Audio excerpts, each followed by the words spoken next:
جی مفتی صاحب کیا جواب دینا چاہیں گے؟ حضور صلی اللہ علیہ وآلہ وسلم نے دین کس طرح سے پھیلایا؟ سوال ہے۔ حضور نبی کریم صلی اللہ تعالی علیہ وآلہ وسلم نے اپنی عملی زندگی کو بطور نمونہ کے ان کے سامنے پیش فرمایا۔ انسان جب بھی خیر کی بات بولنا چاہے تو ضروری یہ بھی بنتا ہے کہ وہ خود اس خیر پر عمل کرے۔ تو رسول کریم علیہ السلام اخلاق کی بلندیوں پر فائز ہیں۔ سیرت طیبہ آپ کی بالکل بے داغ اور بالکل صاف شفاف سیرت ہے، تو آپ نے اپنی سیرت طیبہ کے 40 سال ان کے سامنے رکھے۔ زندگی مبارک کے 40 سال اتنے صاف شفاف آپ نے گزارے کہ جب آپ نے حق کی طرف بلایا تو کوئی بھی آپ کی سیرت پر انگلی اٹھا نہ سکا، کوئی یہ نہ کہہ سکا کہ آپ کے اخلاق میں فلاں کمزوریوں کو ہم نے دیکھا ہے۔ تو حضور نے اپنے اخلاق کی عظیم مثالیں ان کے سامنے قائم فرما دی، پھر حق کی طرف بلایا۔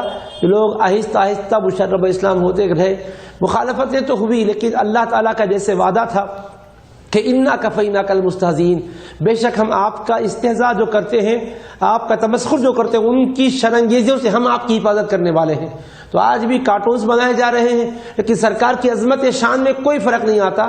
ہاں اہل ایمان پر ذمہ داری بنتی ہے کہ وہ اپنے حبیب پاک علیہ السلام کی عظمت پر پہرا دیں اور ناموس رسالت کے تحفظ کے لیے ہر طرح کی قربانیاں دیں اور پرامن صدائے احتجاج بلند کریں، اور خود حضور پاک علیہ السلام کی ذات گرامی کا صحیح تعارف دنیا کے سامنے پیش کریں کہ حضور کا احسان ساری انسانیت پر ہے، بلا لحاظ مذہب و ملت سب کو حضور نے اپنے فضل و کرم سے نوازا ہے۔ ہر غریب کی غربت کو دور کیا، ہر مجبور کی مجبوری میں آپ نے مدد فرمائی، ضعیفوں کی دستگیری کی، بیواؤں کی خبرگیری کی، یتیموں پہ دست شفقت پھیرا، کوئی مذہب کا آپ نے بھید بھاؤ نہیں رکھا، سب پر لطف و کرم فرمایا۔ اسی لیے اللہ نے فرمایا وما ارسلناک الا رحمۃ للعالمین، ہم نے اے حبیب آپ کو سارے عالموں کے لیے رحمت بنا کر بھیجا۔